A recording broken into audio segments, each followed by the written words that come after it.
All right, so this is the first calculator that I made, and it's still relevant. This one actually does have a little instruction page here, but I figured I'd go over it. If you went to my new planner, there's a link down there, just like this little blue button you see here to see the planner. That'll bring you here to the legacy planner, and it works in a lot, very much the same way. It does have some features that I plan to implement into the new planner, but let's say just this one's much more simple. It doesn't, there's no appointment time to put in. There's nothing like that. This is basically to estimate your ETA. So if our available drive hours today, let's say we have a fresh clock. We have 11 hours available.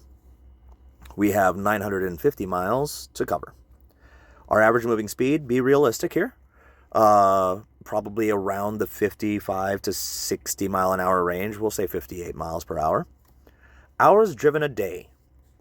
Now, 11 hours is what we have available to drive a day, of course, but, it's very difficult sometimes to hit exactly 11 hours and have a safe place to park. Let's say, for sake of convenience, that our average hours that we drive a day is 9 hours and 45 minutes, 9.75. Extra time for delays. This is buffer time for traffic, road construction, incidents, things that you anticipate are going to tie you up. So we'll say 3 hours. The start delay. This is when you plan to start. So if I'm not going to be hitting the road for 2 hours, I'm going to put 2 hours. The time zone plus or minus, this one works a little differently.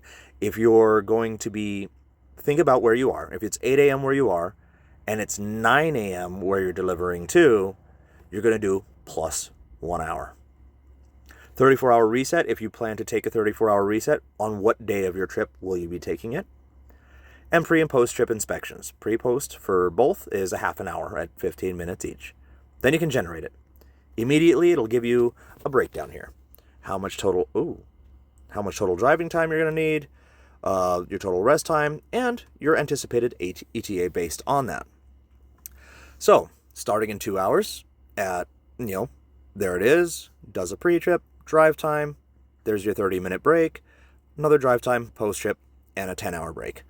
And you can see that it anticipates we'll be after our 3-hour buffer, that we will be arriving, our planned ETA is going to be on the 7th at around 8 a.m. I guess I really didn't have to go all the way down to the seconds, but there it is. So that's how that one works. And again, it's a tool, it's a resource.